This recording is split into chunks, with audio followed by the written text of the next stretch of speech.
Orang bermalam-malam jagungan sama teman asik itu kan perlawanan terhadap nafsu kita, syahwat kita untuk mungkin nikmati dugem di bar atau di tempat-tempat maksiat. Itu setan di Indonesia tuh kaku hati sama Ki Jawa. Orang supaya nggak tertarik maksiat itu Ki Jawa cukup ketemu kancane masak terong guyon, gejol-gejolokan zaman mondok, sewengi lulus sangka maksiat. Bar wis tutup. Saya akan cerita sedikit tentang tradisi hujjah. Dulu ulama itu kelihatannya sederhana, tapi kalau berargumentasi itu hebat. Tadi Gus Yofur menyebut kitab Mbah Hasyim itu mengharamkan kentong. Beliau masyhur itu punya kitab namanya Al-Jasus an Tahrimin Nakus. Intinya kentong itu haram. Secara dalil ini meyakinkan sekali karena ketika Rasulullah rembukan sama sahabat, kita dengan apa memaklumatkan orang kalau waktu sholat masuk. Ada sahabat yang usul pakai kentong. Dzaka lin nasoro itu Nasrani. Ya pakai buk itu semacam trompet besar. Dzaka lil Yahud. Kemudian ada yang usul kalau gitu api ya Rasulullah dzaka lil Majus.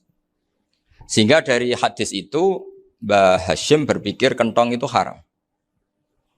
Tapi Mbah Fakih Mas Kumambang itu mengkritik Mbah Hasyim dengan ngarang kitab Hazruus an Tahrimin Nakus. Jadi beliau ngomentari kitab itu sambil geleng-geleng kepala. Kitab kok keliru nganti ngono itu. Jadi cara pikirannya siapa Ki Fakih. Kentong di Indonesia itu kanggo wedhus dicolong gitu. Pos kampling gitu. Kalau ada banjiran ya kentong, ada maling ya kentong. Jadi enggak ada persamaan sama sekali dengan kentong yang milik orang apa? Nasrani. Sehingga di pondok saya itu ada kentong tapi jelek sekali. Karena itu satu-satunya cara supaya beda dengan kentong yang di gereja. Kalau elek kan mirip kentong di pos kampling. Itu ya agak-agak ilmiah sedikit.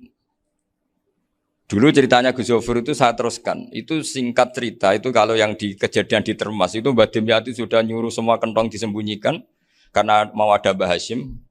Cerita itu mukarrar di Kiai Fakih sama di Kiai Dimyati Termas. Setelah kentong dikumpulkan semua, Mbah Hasyim datang, senang, ngiranya Syekh Dimyati ini sependapat dengan beliau, yaitu sama-sama enggak ada kentong. Tapi setelah itu ada santri yang matur, Mbah Dim pun beres kentong pun kula delikno sedanten. Itu di depan Mbah Hasyim. Jadi GR-nya Mbah Hasyim bahwa Mbah Dim itu sependapat akhirnya hilang. Ternyata ini akal-akalan toh gitu. Karena santrinya matur, Mbah Dim pun beres sedanten kentong beduk sudah disingkirkan. Itu di depan Mbah Hasyim. Saking lugunya santri, nah saking ikhlasnya agak ngerti mahalus syahid ini adalah Mbah Hasyim. Saya mau meneruskan cerita Gus Yofur. Dulu Mbah Mun ngaji di Lirboyo, tapi Kiai Makhrus ngaji sama Kiai Khalil Harun. Kiai Khalil Harun itu adik juga sekaligus muridnya Mbah Umar Harun. Mbah Umar Harun itu generasi kedua setelah Mbah Ghazali. Beliau menantunya Mbah Ghazali, tapi ya sudah ponaan. Sehingga tradisi ini penting karena saya berkali-kali bilang di mana-mana. Status orang tua dan mbah itu adalah terserah anak cucunya. Bukan terserah mbahnya, tapi terserah anak cucunya. Saya tidak akan bosan mengingatkan ini. Saya pernah di makamnya Nabi Yakub, itu ya dikemuli bendera Israel. Di makamnya Nabi Dawud. Nabi Ibrahim juga dekat sinagog. Sehingga Quran membela Nabi Ibrahim disebut maka anak Ibrahimu Yahudiyya wala Nasraniyya. Karena ketika beliau berposisi di Israel, kemudian penguasanya adalah Yahudi, bisa saja makam ini ditulisi dan distatuskan ala Yahudi. Ya seperti Nabi Yakub. Nabi Yakub itu nabi yang kita yakin tentu berkeyakinan beliau orang baik, orang muslim, orang mukmin, tapi karena di desain mereka ya dikemuli bendera Israel. Dan disebut Abul Yahud. Karena kita tahu nama lain dari anaknya Nabi Yakub adalah Yahuda bin Yakub bin Ishak bin Ibrahim. Sehingga perasaannya orang Yahudi menjadi Yahudi itu yang ngikuti mbah-mbahnya. Nah khawatir saya ketika buyut-buyut kita kaya. Buyut saya itu orang kaya dulu, namanya Mbah Durrahman. Itu kaya sekali, tanahnya banyak. Dulu cerita Mbah Hasyim ya kaya sekali. Mbah Maksum juga kaya. Mbah Abdul Aziz juga kaya. Karena dulu itu inginnya kiai itu yo ketok sugih lah, gak ngel-ngelo santri. Tapi nanti kalau cucu-cucunya sudah ndak alim, itu ndak dianggap punya tanah itu karena untuk fasilitas santri. Aku tak kedonyan, mbah-mbahku ya kedonyan. Buktinya tanah yombo. Karena dia akan menafsiri sesuai cara berpikir. Makanya sanad keilmuan yang diceritakan Gus Zofir itu harus diulang-ulang. Kalau nggak diulang-ulang, maka kita akan berpikir sendiri untuk menafsirkan masyayikhon al-kiram atau ajdadan al-kiram. Nah, ini yang bahaya, yang sering Quran mengingatkan. Jadi ada status yang disematkan oleh anak cucu, kayak orang Yahuda tadi. Yahuda bin Yakub bin Ishak bin Ibrahim. Itu menstatuskan mbah-mbahnya yang bernama Ibrahim itu Yahudi. Sampai Quran sendiri yang bela makana Ibrahimu Yahudi wala Nasrani. Karena secara geografis sekarang Ibrahim di Israel dan otoritas itu juga milik mereka, sehingga mereka bisa masang-masang atribut yang menunjukkan kalau itu Yahudi. Beberapa al-alim al-alamah yang minna itu sudah wafat dan kadang-kadang dzurriyyahnya itu tidak kita. Kalau sekarang orang bahasakan kubu sebelah. Akhirnya ya nggak boleh dikholi, nggak boleh diziarah. Terus seakan-akan yaqtaduna bi ra'yi, seakan-akan mereka berpendapat dengan pendapat syekh ini, padahal enggak. Nah, sehingga tradisi ketersambungan sanad tadi, baik secara genetik atau secara asbab, itu harus terjaga. Saya beberapa kali, banyaklah sering diceritain Mbah Mun. Dulu Mbah Munawir ini cerita ya, Mbah Munawir itu saking senenge kitab, ben santri ini so ngaji kitab, itu kalau ada alumni Lirboyo, alim disuruh baca mu'in di sini tuh Mbah Munawir ikut. Saking ingin tasjiknya, ingin ngajari santri bahwa ngapal Quran udah hafal tok, tapi yo paham. Dan penggalinya Mbah Munawir itu sampai klimaknya dulu Mbah Zaini itu nate nikah sama Nyai Komariah kalau nggak salah, binti Karim, binti Manap. Punya putra Gus Habib, Gus Doha yang diantara putrinya dinikahi Gus Rozin.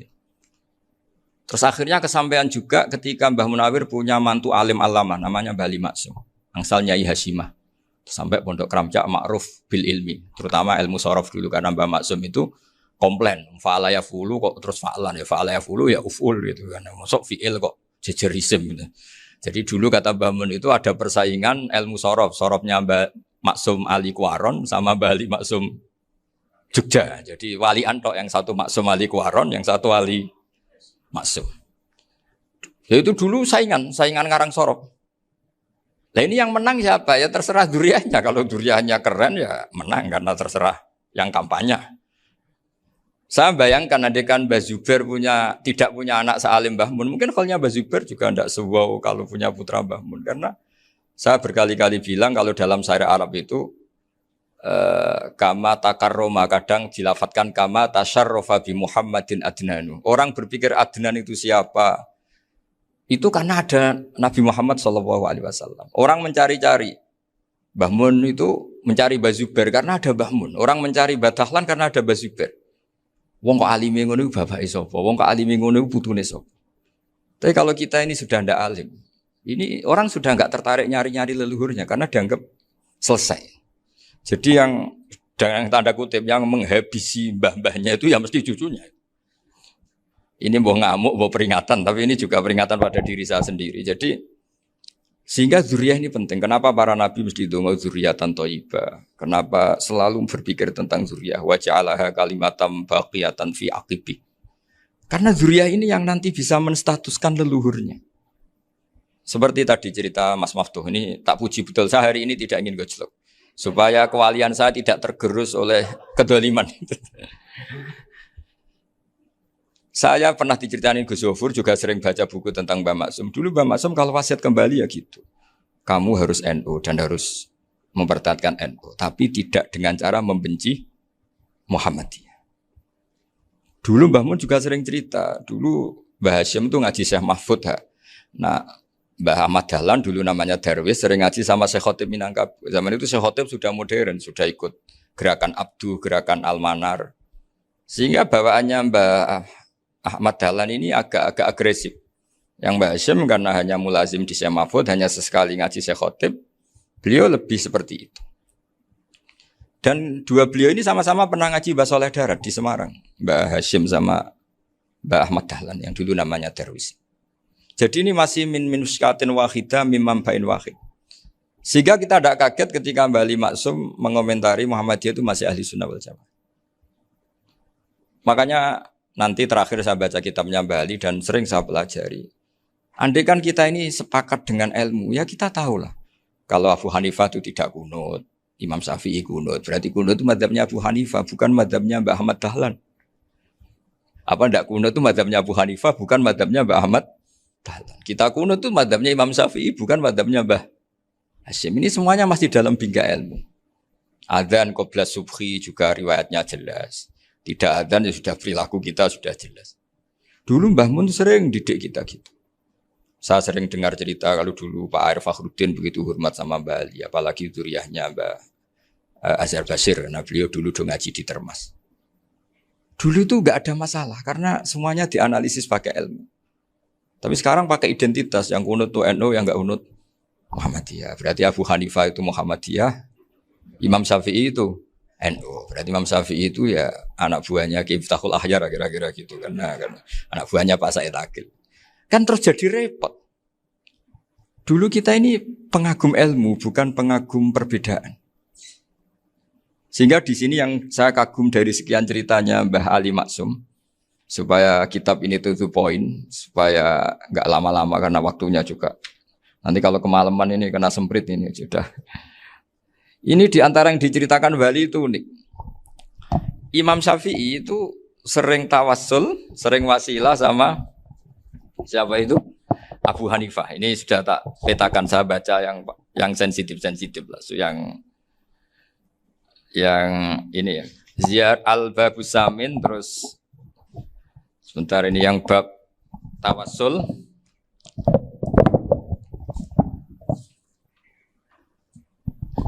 Ini di sini halaman 90, mungkin santri-santri kerap ya bisa ngecek lagi di kitab Hujjatu Ahli Sunnah. Ketika cerita tawassul, di antara yang diceritakan Mbah Ali Maksum adalah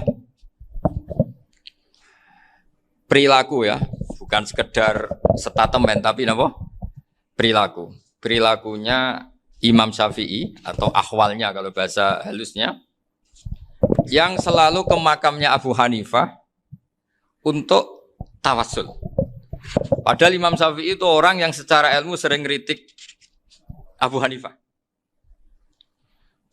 Jadi ini saya baca ini di halaman 100, jadi tawassul mulai halaman 9 berapa ini? Sampai halaman ini yang Qala sami'tu Syafi'iyya yaqul inni la atabarraku bi Abi Hanifah wa aji'u ila qabri fi kulli yaumin za'iran.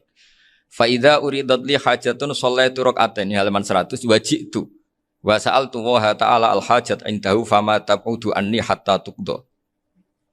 Kanal Imam Syafi'i ayyama huwa bi Baghdad yatawassalu bil Imam Abi Hanifah yaji'u ila dorihi fayusallimu alaihi wa yatawassalu ila Allah bihi fi qada'i hajati. Terus wa yatawassalu Imam Ahmad bi Imamin Syafi'i. Jadi di antara yang diceritakan Mbah Ali Maksum itu betapa Imam Syafi'i yang terkenal sering mengkritik Abu Hanifah dalam tatanan fikih karena beliau tidak percaya ada istihsan.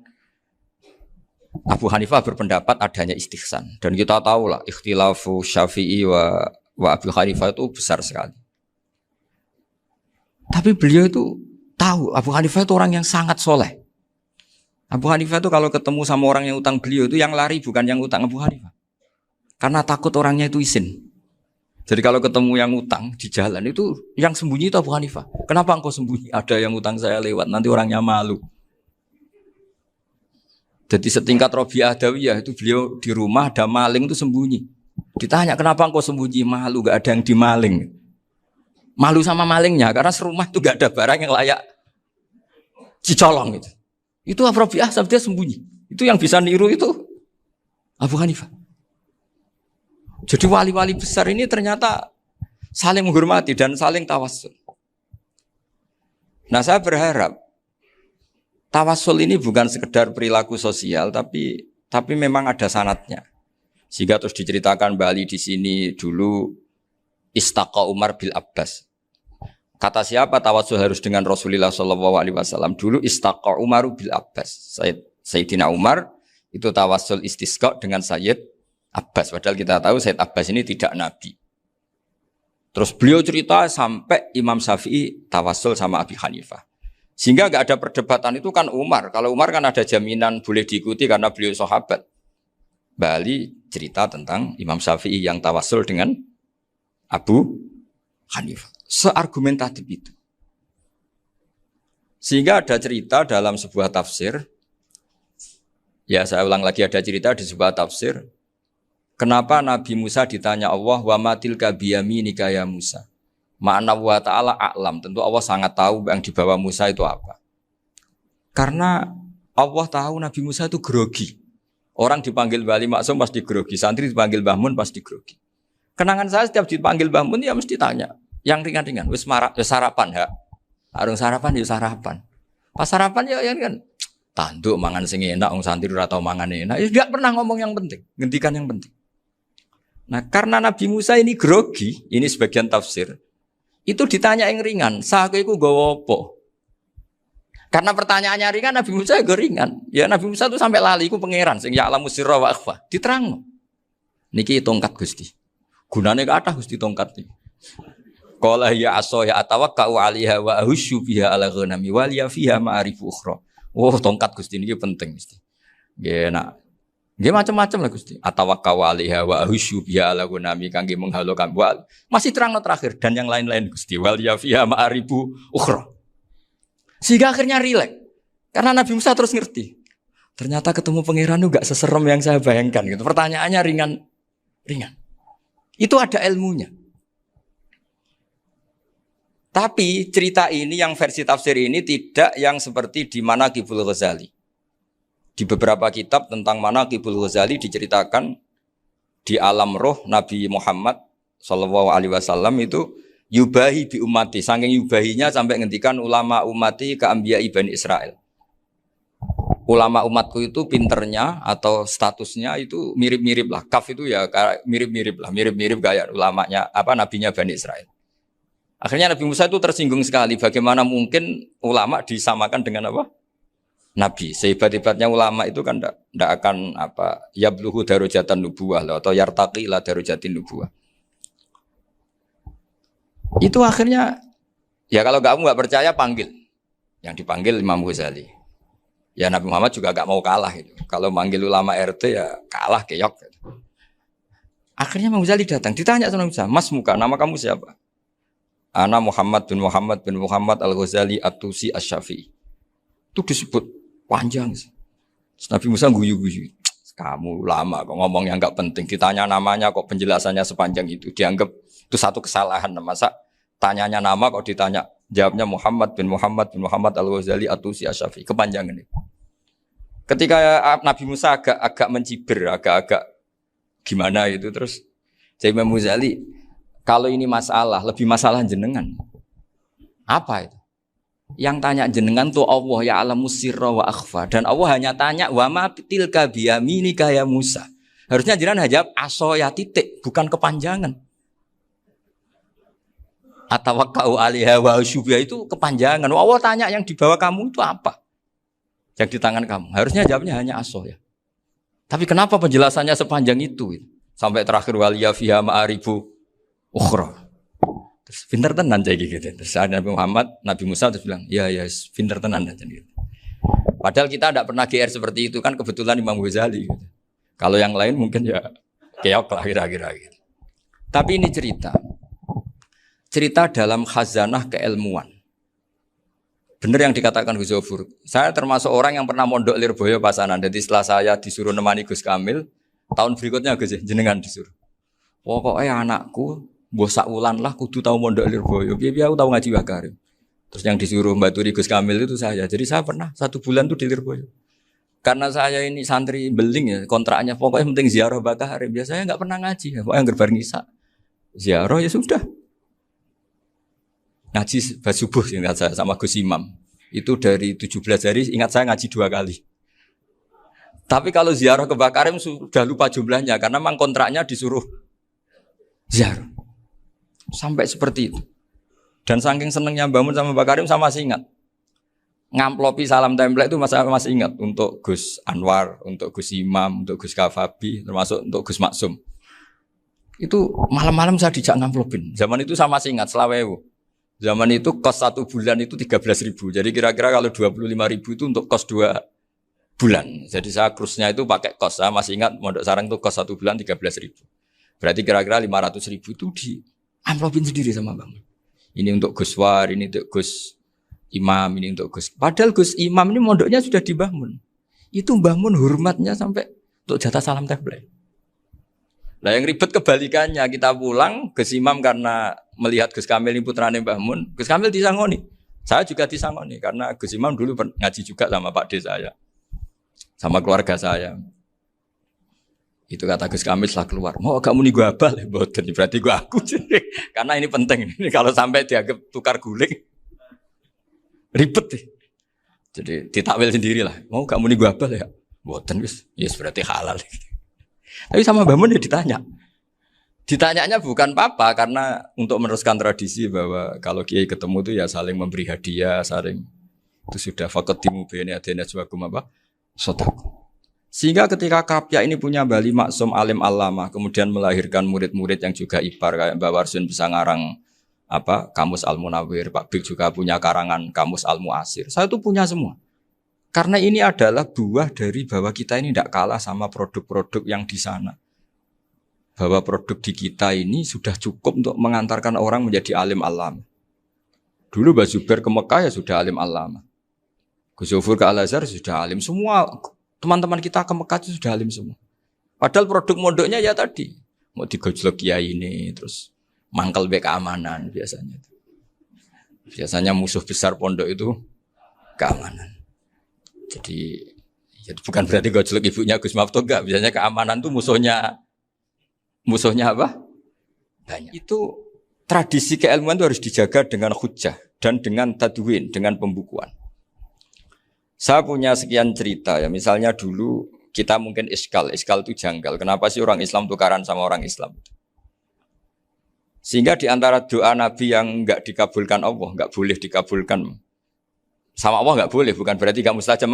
Redaksinya famana aniha, memang enggak boleh. Redaksinya bukan falam yastajib lahu tapi famana aniha. Di Al-Marrah As-Salisa ini Nabi dilarang, yaitu melarang umat Islam itu jangan sampai tukaran sama umat Islam sendiri. Itu kata Allah, ya enggak bisa kata Allah kalau itu tidak saya kabulkan. Itu dulu guru-guru kita nyontohkan sederhana. Kira-kira kalau saya tukaran wek Gus Zofuru Mbah Mun luwih ikhlas dibanding ditukari wong liya. Nakno kakak ditabuk adik wong tua luwih ikhlas dibanding ditabuk tangga. Barokahnya membaca kita lebih mentoleransi. Kalau ada Mbah Hashim dikritik Mbah Fakih Mas Kumambang kita ikhlas itu. Tidak dikritik guru PAUD itu kan. Atau dikritik orang-orang yang enggak bisa ngaji.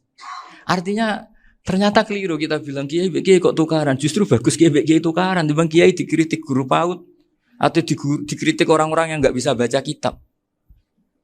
Akhirnya barokahnya baca kita menjadi tahu. Dulu Mbah Mun sering cerita, ini masih cerita silsilah ya. Jadi Mbah Ali Maksum tadi kita tahu di antara guru besarnya Mbah Ali Maksum tentu Mbah Mahfud Termas. Beliau adalah adik dari Kiai Mahfud Termas. Mbah Dimyati ini adik Kiai Mahfud Termas. Itu punya saudara namanya Abdul Razak, juga punya saudara namanya Dahlan. Itu yang membawa Thariqah Syadiliyah di Solo Raya. Yang sekarang alhamdulillah diteruskan Gus Wafi. Dulu di antara pesannya Mbah Mun ke saya, hak Wafi kandani kon ziarah ning Mbah Dimyati. Mergo Thariqah Syadiliyah dulu itu yang bawa keluarganya Mbah Dimyati. Jadi semuanya ini masih dzurriyyatan ba'duha min ba'd. Nah pesan saya karena tadi Mbah Munawwir yang termasuk orang pertama yang bawa Quran, bawa qiraah sab'ah. Kenapa saya bilang termasuk? Karena kalau bilang paling pertama ini nanti butuh data. Dan itu agak kerepotan lah. Tapi yang jelas mimman istahara lah. Mimman istahara yang membawa sab'ah ke sini itu adalah Mbah Munawwir. Terus beliau ngajarkan diantaranya ke Mbak Arwani pakai kitab Satibi, pakai kitab Nazmus Satibi. Terus Nazmus Satibi itu diteruskan oleh Mbak Arwani, ditulis. Yang nulis dulu Mbak Dola Salam. Bapak saya itu murid Mbak Dola. Dulu Mbak Dola sebelum ke Mbak Arwani ngaji sama Ki Said di Sampang. Bapak saya sebelum ngaji di Mbak Dola sudah hafal Quran lewat buyut saya sendiri namanya Ki Zubaidi. Yang Ki Zubaidi akhirnya jadi menantunya Mbak Ahmad Su'eb. Jadi buyut saya kandung ini namanya Sofia, itu angsal keluarga Lasem yang adiknya. Sofia ini punya adik Badi'ah yang jadi ibunya Ki Sahal. Terus Ki Sahal punya Mbak Yu namanya Muzayanah, punya di Garwa Ki Mansur punya anak Gus Qayyum. Jadi dulu ibu saya, ibunya Gus Sofur, ibunya Pak Maftuh itu semuanya di Lasem. Karena saya dari keluarga Gen ya Lasem, dari keluarga sanad guru ya Lasem. Tapi Lasem Bahdawi itu dulu ngajinya di Mbah Umar Harun di Sarang. Nah, Mbah Umar Harun ini menangi Sayyid Ahmad Zaini Dahlan. Sayyid Ahmad Zaini Dahlan ini punya cucu keempat yang hidup di Sedan, terus makamnya di Lasem. Namanya Habib Haidar, itu yang nulis biografinya Mbah Maksum. Mbah Maksum bukan Bali, biografinya Mbah Maksum. Itu ditulis oleh Habib Haidar, namanya Haidar bin Hasan bin Sodaqoh bin Ahmad Zaini Dahlan. Nah, Habib Haidar ini menantunya Sayyid Hamzah Sato. Hamzah Sato itu Hamzah bin Abdullah bin Umar. Itu kakaknya Sayyid Abi Bakar Sato, Sohibul I'anah. Nah, Sayyid Umar ini yang dulu ngajari mbahnya Mbah Mun namanya Ahmad bin Syuaib. Nah, di antara ajarannya adalah baca kitab-kitab kecil yang bisa dihafal. Dibawalah ke sarang jadi metode muhafadzah. Tapi kemudian lama-lama oleh pondok itu jadi syarat kenaikan kelas. Dulu gak ada muhafadzah untuk kenaikan kelas ya, supaya orang alim itu harus hafal, lama-lama dipakai syarat untuk muhafadzah. Jadi semua ini sanad harus kita ingat supaya kita bisa menjaga tradisi. Termasuk tradisi ini kiai seneng jagungan, terus ngomong ra penting. Itu juga sanad. Setahu saya Mbah Mun itu kalau ketemu bapak ya guyon terus. Saya punya kenangan tuh yang dulu agak iskal tuh begini. Ada isu lah, entah isu entah hoax entah apa, ada kaji itu agak beling itu, pokoknya beling lah. Seneng siapa itu, rondo lah apa. Pokoknya beling gitu. Ketika Mbah Mun dilaporin tamu, kalau kaji itu beling sama rondo itu. Mbah Mun tanyanya lucu. Lu ayu no cung. Wahyu banget Mbah. Wahyu. Itu bapak juga bakas ayu nih. Dulu saya sekali ini kiai kok bakas wong ayu, bakas budine barang lah kira-kira gitu. Tapi setelah saya tambah alim, tambah ngerti itu, kata bapak gini. Ya apik bakas ayu hak, timbang iya, no malah kozaf. Ternyata seni. Sekali Mbah Mun atau bapak bilang, waji kok zino kaji, maka larinya ke kozaf. Maka menghindari bahasa menuduh, ngomong yang nggak penting. Loh ayu no. Jadi kiai dulu tuh orang sok suci tapi menghindari hal-hal yang jadi punya seni untuk ngelola kehidupan. Orang bermalam-malam jagungan sama teman asik itu kan perlawanan terhadap nafsu kita, syahwat kita untuk mungkin nikmati dugem di bar atau di tempat-tempat maksiat. Itu setan di Indonesia tuh kaku hati sama Ki Jawa. Orang supaya tidak tertarik maksiat itu Ki Jawa cukup ketemu kancane masak terong guyon, gejol-gejolokan zaman mondok, suwengi lulus sangka maksiat. Bar wis tutup. Perlawanannya sederhana, enggak pakai tahajud, enggak pakai wiridan karena Ki Jawa juga koyoke rapati potongan ahli ibadah gitu. Itu jagungan gitu. Jadi setahu saya itu pernah lihat Bali itu sekali ketika beliau ngisi ceramah di Mbah Hamid Bedowi. Saya masih kecil diajak bapak. Dulu kalau bapak ngelihat Bali sama Mbah Hamid itu mesti nangis. Karena dua orang alim bertemu. Yang akhirnya ya bisanan itu. Mbah Hamid punya anak Gus Nasih, di sini ada Mbah Nafisa, terus jadi Mbak Salih Hindun itu.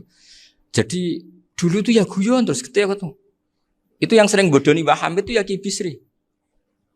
Ki Bisri itu kalau datang ke Ki Hamid Pasuruan, nak wali tenan aku teko ditata nomangan. Jadi ukurannya ya. Ternyata sampai sana di keimangan tenan. Masih belum mengakui, kan nak wali tenan aku itu kiai rung di mobil, dongakno aku di mobil. Sudah kalah satu seri itu masih gak terima. Lalu itu Mbah Hamid akhirnya berdoa, ayo monggo, mungkin-mungkin Ki Bisri gak ada mobil. Itu setelah didoain masih tanya, mereknya apa merek? Jadi itu Mbah Hamid jawab, yo paling Holden itu. Paling Holden. Itu nyari mobil itu ya adalah dapatnya Holden. Suatu saat Mbah Bisri diundang Mbah Hamid gak dikasih bisaro. Karena utangnya sudah banyak Mbah Hamid. Mbah Bisri ini utang doa tadi. Itu ya gak dikasih bisaro. Ya gak mau kesang rapopo kelambimu kayak aku. Didol sama muhibbinya Mbah Hamid. Itu harganya melebihi jatah bisaro. Ketemu Mbah Hamid. Kang, susu Kang, mergo. Jadi dulu itu rileks, makanya ini yang diceritakan ke Zofur. Sebetulnya kalau kiai-kiai itu bersanad itu ya rileks, hidupnya itu rileks. Karena rileks ini perlawanan terhadap kemungkaran. Saya dulu musyawarah sering sama Gus Zofur usul fikih. Itu jelas di antara yang ditulis Lubil Usul itu. Ya kita tahu tadi misalnya sanad usul fikih, Mbah Ber itu sangat al-usuli, Ki Zubair Dahlan, abahnya Mbah Mun. Punya murid diantaranya Kiai Sahal. Kiai Sahal punya karangan Thariqatul Husul, fi Syarhi Lubil Usul. Itu Thariqatul Khusyul itu beliau ngendikan dalam mukaddimah bahwa saya bisa mensara ini berdasar ngaji, maknani sama Mbah Zubair. Terus beliau mengutip sarah itu dari kitab Nailul Ma'mul. Beliau ngendikan binus khotin khotiyah ghairi matbu'ah. Dan itu ditemukan di Kiai Mansur di Lasem. Karena Kiai Mansur iparnya Mbah Sahal. Mansur bin Khalil ini di antara katibnya Syekh Mahfud. Jadi semuanya ini sambung. Mbah Ber, saking ahli usul fikihnya, kalau ngajar usul fikih itu kalau guyon takriran saya ini lebih memahamkan ketimbang sarah. Ya sudah, terus Mbah Zubair, Kiai Fakih, terus Syekh Mahfud. Di sini Syekh Mahfud termasuk orang yang dekat Mbah Munawir sampai putrane Mbah Mahfud namanya Gus Muhammad dibawa Mbah Munawir, kemudian mondok di Termas diantaranya, terus dinikah jadi menantunya kalau nggak salah Haji Taslim di Betengan, kemudian sekarang juriannya Mbah Mahfud di Betengan. Ini nggak boleh hilang secara seperti itu. Diantara di usul fikih diterangkan ketika diantara 5 hukum itu ada yang bernama mubah. Mubah itu boleh dilakukan, boleh ditinggalkan, dan kalau dilakukan ya tidak berpahala, tidak disiksa. Itu ada ulama yang protes. Protes gak bisa seperti itu. Ithma min mubahin ila wa tahaqqaqu bihi tarku haramimma. Fa'il zamu minas sukun tarkul qatli wa minas sukut tarkul qadaf. Tidak bisa, mubah itu tidak ada. Kalau kiai jagungan semalaman, itu Allah ngitungnya itu hada taroka dugem, wahada taroka delok dangdut, wahada taroka kada wakada. Oh, itu luar biasa. Dan kita ngikuti yang seperti itu saja. Gak usah tahajud, gak usah witir telulas, kaya ora kuat timbang gremeng. Sewengi jagungan, setan ngenteni kita tergoda maksiat, ternyata maksiatnya sampai tutup, kiainya masih apa? Jagungan. Jadi jagungan saja ada ilmunya bahwa itu perlawanan terhadap tarkul ma'asi. Sehingga bagaimana Anda katakan mubah ini mubah, toh gunanya adalah tarkul haram. Meskipun efek mubah juga bisa tarkul wajib, wae bojo blonjo turu. Karena wae ngrumat ibuke turu. Itu halal wajib. Jadi mubah itu resikonya ya bisa tarkul wajib, bisa tarkul haram. Sehingga kalau sanad ini terjaga secara baik, secara kultur, saya sering juga sakuan sama Gus Yofur, itu mesti tak niati gitu. Jagungan wong alim itu ibadah, dan menikmati ibadah adalah dakbul auliya wa dakbul ulama. Kata Imam Ghazali, pada akhirnya waqud buhadaddin al-istilzat bil mubahat. Kata Imam Ghazali, pada akhirnya qutbu hadaddin, madaru hadaddin, pokok dari agama ini adalah melawan kemaksiatan dengan kita menikmati al-istidzat bimubah. Kita menikmati sesuatu yang dibolehkan Allah Subhanahu wa taala. Dan seperti ini itu bisa qasmu dhuhri syaitan, bisa menghancurkan punggungnya setan. Karena kalau melawan setan dengan ibadah ini kadang kita capek selain serapotongan. Tapi nak kangkang ning komplek H gitu jagungan mbek kancane, ngenang melarate, mbok ngenang ra sekolah ramunggas, kenangan sing ramunggah diarani istiqomah. Gitu kan. Diarani tulus zaman, kok sing munggah dianggap kesusu. Saya ini punya pondok Quran, kalau ada yang hafal 3 tahun mesti digojlok kancane. Gak apik kesusu itu. Kesusu itu mesti tidak barokah karena tergesa-gesa apa? Hatam. Sehingga yang enggak hatam-hatam itu kayak partai mayoritas. Ini yang partai tulis zaman katanya. Ahli sobri katanya. Akhirnya di pondok gara-gara itu mau guyon, tapi enggak ada stigmasinya, saya enggak naik. Di Pondok Sarang itu saya punya teman itu banyak yang sekelas dengan saya, sekelas sama Gus Kamil, akhirnya sekelas dengan Gus Zofur. Padahal saya ini kakak kelas. Saya temannya, Gus Kamil temannya Gus Zofur. Ini anak ini nggak pernah naik, itu nggak dinyak, nggak dicibir di pondok. Karena guyonan tadi, guyonan bahwa ini bagian dari bentuk apa? Istiqomah. Nanti yang goblok juga tenang. Karena kiainya cerita, kadang santri goblok ya barokah. Di sini pondok akeh santri ora tau sinau ning omah dadi kiai gede. Selalu kiainya tuh cerita seperti itu. Akhirnya sing goblok ya bangga dengan kegoblokannya. Iya, jadi kiai itu orang yang meskipun guyon ini barokahnya Masya Allah. Dan setahu saya kiai-kiai alim itu ya senengannya guyon karena tadi guyon itu luar biasa. Bapak saya itu kalau pesan sama saya itu enak ngaji ya guyon nice. Wong ning omah mikir utang, mikir wedi bojo macam-macam kok ngaji kok jak nangis pisan, nangis ping pindho katanya. Sudah jak guyon ae. Paling gak lali. Dan beliau punya dalil kul bi fadlillah bi rahmati fa bidzalika falyafrah. Jadi jangan sampai orang ini farah bil maksiat, jangan sampai orang itu. Dan ini yang saya kenang dari sekian cerita murid Bali. Mbah Ali Maksum ya senangane guyon. Gejol-gejolkan mbek santri guyon. Ini saya maklumatkan ke semua santri beliau bahwa ini bukan sekedar guyon, tapi al-istilzat bil mubahat. Ini adalah perlawanan terhadap setan karena banyak orang bisa senang tuh kalau nunggu maksiat. Ini bisa senang dengan sesuatu yang tidak maksiat. Itu kayak apa hebatnya? Makanya Nabi itu kalau ketemu sahabat ya sering ngendikan yang ringan-ringan. Ya Umar, ma'afalan duher, jom, mana piye ije. Kalau ketemu anak kecil ya. Nanti ketemu yang tua-tua yang sudah enggak bisa mikir, ya cerita-cerita saya mohon sekali murid-murid kerap ya. Jangan hanya ngaji fikih. Kalau hanya ngaji fikih itu posisi Abu Hanifah itu seakan-akan nyun sewu orang yang sangat tidak ahli hadis. Karena beliau di situ kelihatan kalah sekali dengan Imam Syafi'i. Apalagi di perdebatannya Muhammad bin Hasan Asy-Syaibani dengan Imam Syafi'i itu kelihatan sekali betapa Abu Hanifah itu orang yang nyun sewu ditinggalkan dalam ilmu hadis. Sampai beliau hanya dapat gelar min ulama ahli ra'yi, termasuk ulama yang kuat logikanya. Juga harus baca kitab-kitab seperti ini. Ternyata di balik Imam Syafi'i mukhalif pada beliau di bab-bab fikih, perilakunya sangat hormat. Sampai beliau tuh kalau tawassul ke kuburannya Abu Hanifah. Dan beliau ngendikan an-nasu fil fiqhi iyalun ala Abu Hanifah. Semua orang yang ahli fikih itu masih anak buahnya Abu Hanifah. Saya berkali-kali cerita, mazhab Syafi'i itu alatut tadhir hanya dua, yaitu al-ma' wa turab. Abu Hanifah nambahi wanar. Alasannya Abu Hanifah orang mukmin yang dosanya banyak itu dibakar di neraka, dan alasannya Allah litadhirihim untuk mensucikan mereka. Sehingga pikirannya Abu Hanifah an-nar itu min alatit tadhir. Apa yang terjadi ketika bata itu batu bata yang dibakar, di situ campur teletong, campur apa-apa, itu kalau sudah mazhab Abu Hanifah selesai, sudah suci. Karena sudah ngelewatin pembakaran. Meskipun kita tidak akan kalau kehilangan air terus wudu dengan api, bisa bunyak semua itu. Tapi apapun itu menjadi solusi. Sehingga saya punya kitab namanya Ikhtilafu Malik, Ikhtilafu Malik wa Abu Hanifah atau Ikhtilafu Syafi'i ma Abu Hanifah.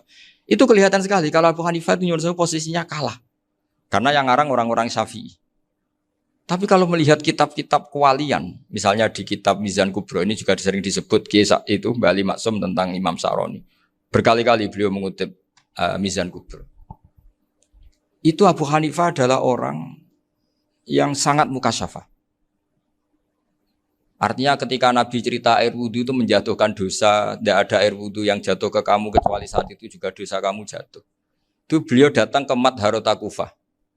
Kemudian beliau bilang sama si orang tua tadi, tub anizina. Orangnya terus bilang atubu minazina.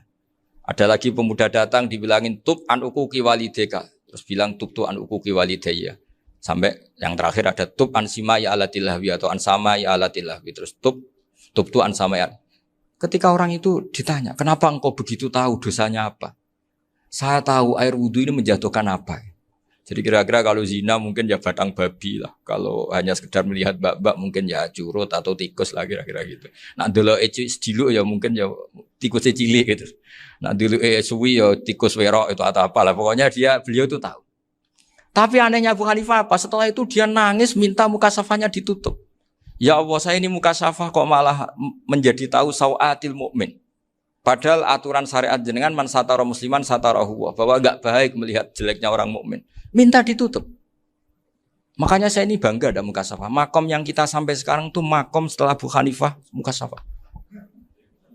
Jadi Abu Hanifah repot-repot mukasafah, minta makomnya ditutup tidak menjadi mukasafah. Dan alhamdulillah kita sudah tidak mukasafah sebelum minta ditutup. Jadi kita ini keren. Keren karena aturannya itu man satara musliman satara huwa, yang tidak tahu aibnya orang muslim maka Allah akan nutupi aibnya di akhirat. Dan kita alhamdulillah barokahnya tidak mukasafah, tidak ngerti aibnya orang mukmin. Jadi kita harus pakai patokan ilmu. Saya ulang lagi, kita harus pakai patokan. Makanya saya tahu betul ketika Kiai Hamid Pasuruan, beliau dulu ngaji Jamul Jame, ngaji Juman, Bali Maksum di sana sama Gus Habib, sama Gus Muhammad bin Mahfud. Termasuk mbah saya kandung dulu Kiai Sidik. Mbah saya yang dari itu juga ngaji di Termas. Bapak saya dulu Kiai Nur Salim ngaji di Buyut Baiti. Dulu itu kawin juga sederhana, kayak cerita Gus Sofur. Jadi bapak saya kandung itu Kiai Nur Salim itu ngaji di Mbah Baiti. Mbah Baiti itu adik kandungnya buyutnya saya dari ibu. Nah, Mbah Bedi itu teman akrabnya mbah saya namanya Kiai Nursam, Mbah Nursam. Singkat cerita terus Nur ke Jorabi arata Arabekno itu. Setelah bapak saya ke Badullah mau ditawarin jadi mantu, kata bapak saya kula pun dipek mantu Mbah Bedi. Akhirnya dapat ibu saya itu. Karena ibu saya itu cucu Mbah Bedi, cucu lambung. Jadi mbahnya ibu saya itu Mbak Yunya Mbah Bedi.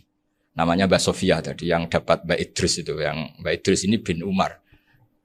Ya Mbah Umar yang mbahnya Mbah Hamid. Hamid bin Abdul bin Umar. Kalau bahasa itu Fatimah binti Idris bin Umar. Dulu kecilnya Mbah Idris namanya Abdul Khalik. Kalau kecilnya Mbah Hamid namanya Abdul Mukti. Kalau kecilnya Mbah Maksum namanya Muhammadun kalau nggak salah. Dulu itu orang dulu itu namanya dua-dua karena diganti ketika musim apa? Haji. Jadi ini terjaga. Sehingga tidak ada ceritanya kiai-kiai yang jagongan kemudian santrinya itu yang agak-agak khawatir. Kiai kok sungi-sungi jagongan, gak tahajud, gak duha, itu tidak ada. Karena ini dianggap fi'lul mubahat untuk melawan mungkarat. Jadi sehingga di kitab Ihya diterangkan, kamu jangan ngira orang-orang soleh ketika jagongan itu min ahlil bitolah wa takasul. Itu orang-orang yang pemalas itu enggak. Tapi mereka bisa mengasyiki Allah. Bahwa dalam jagongan ketemu teman ya asik, gejul-gejulkan sama Pak Maftuh ya asik. Dan keasikan ini bentuk perlawanan terhadap keasikan harus dengan maksiat. Itu kayak apa kalau kita ngaji sampai seperti itu. Termasuk tadi yang diceritakan Pak Maftuh kitab Hunyah. Semoga beliau cerita juga pernah belajar. Saya pernah belajar kitab Hunyah khatam. Itu diantara yang diceritakan Syabdul Qadir Al-Jilani tadi kata beliau Al-Jilani dipakai Jim Al-Jilani. Ini agak beda dengan kita. Mbah Zubair itu punya kitab namanya Al-Qalaid Al-Uluyah. Beliau menfatwakan nama-nama ajam itu kamu bebas. Ajamiyun fasna bihi masyita. Sehingga kita kalau punya kiai harus mau cokolal ustukhri. Sehingga mau cokolal istukhri. Tirmidzi juga nasibnya sama. Qolat rawahut Tirmidziyu. Sehingga rawahut Turmudziyu. Yang satu rawahut Tarmidziyu. Ya karena kita keluarganya Tarmidzi apa enggak gitu. Makanya kata Mbah Mun sama masih ingat. Kata cerita Gus Zofur tadi, adabnya Gus Zofur itu cerita tentang keluarga ibunya. Padahal keluarga ibunya juga orang-orang soleh yang luar biasa. Itu kata Mbah Mun, kowe roh jenenge Imam Bukhari tahu ya. Jenenge sapa? Saya nyebut Muhammad bin Ismail bin Ibrahim bin Mughirah bin Bardasbah. Lah iya Bardasbah mbok waca Bardisbah yo. Lah cara kene mbok Parmin mbok Parlan. Jadi Bardisbah mbok Bardasbah iku cara kene yo Parmin Bapak. Iku rak Mbah Fadl Senori dadi kabeh diwaca Arab. Jenenge Mbah Umar Harun. Dhisik yo wong Sarang, Mbah Harun mbok kira nang yo ora roh, wong dhisik yo wong kuno. Jadi kalau versi Mbah Fadl termasuk yang pertama bikin nasab Mbah Maksum itu tulisannya Mbah Fadl yang dikutip Habib Haidar tadi. Ya saya seperti Gus Zofur juga mencari-cari hubungan ulama-ulama di Jawa. Itu Mbah Mun itu kalau bicara mbahku harus jenis Kiai Serut. Kalau ditulisannya Mbah Fadl itu Syaraf. Jadi Mbah Fadl itu fanatik orang-orang alim itu ditulis Arab. Kalau Mbah Mun itu Jawa. Dulu tuh ada wali seto di daerah saya. Dulu orang ya janggal. Ternyata ada sato itu kesamaan di Arabnya itu. Sehingga kiai-kiai itu ada fanatik Tirmidzi, Turmudi, Tarmidi, Jilani, Jailani karena ajamiyun fasna bihi masyita. Jadi kalau nama-nama ajam semonggo lah baca sekenanya sementing. Cuma mungkin tahqiqnya benar Pak Maftuh tadi memang di Mu'jamul Buldan itu Al-Jilani bikasri jim ya sudah kita baca Al-Jilani. Sebab itu kayak Pondok Pelosok Lirboyo itu menurut saya bagus. Orang itu maknani betul sama gurunya. Kalau Sarang enggak. Kalau Pondok Lirboyo, pondok yang tadi ternyata keluarga Mbah Munawir sini pernah bisanan yaitu Mbah Zaini pernah nikah sama Nyai Komariah ya kalau nggak salah, punya putra Gus Habib ya, Pak Toha dan sebagainya. Itu betapa hubungan pondok Quran sama pondok kitab dulu itu nggak pernah terputus. Bapak saya selapal Quran itu dulu ngaji Mbah Zubair.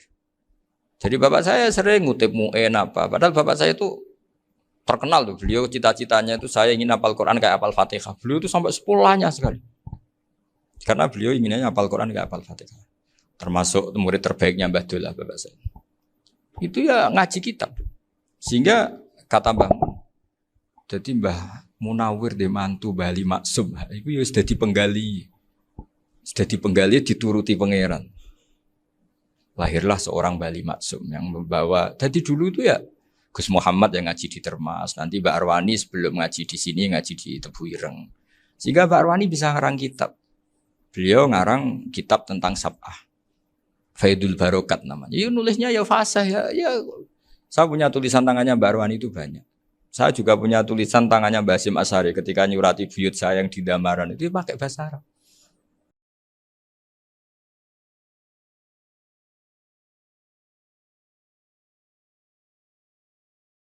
Demikian tadi saudara-saudara, alhamdulillah telah kita ikuti bersama pengajian kita hari ini bersama guru besar kita Gus Bahak dalam ceramah agama Islam dalam pengajian di hari ini. Ilmu agama yang telah beliau sampaikan kepada kita semua semoga menambah kekuatan iman kita, ketebalan iman kita, budi pekerti kita, menjadikan tingkah laku kita sesuai dengan yang diharapkan dalam ilmu agama Islam, yaitu kebaikan. Terima kasih saudara-saudara. Semoga bermanfaat, berguna bagi kita semua yang mengikuti pengajian secara langsung hari ini, dan juga bagi saudara-saudara yang mengikuti melalui channel YouTube Pondok Ngaji. Semoga bermanfaat, berkah barokah. Amin amin ya rabbal alamin. Terima kasih. Sampai jumpa kembali di pengajian Gus Bahak selanjutnya. Wassalamualaikum warahmatullahi wabarakatuh.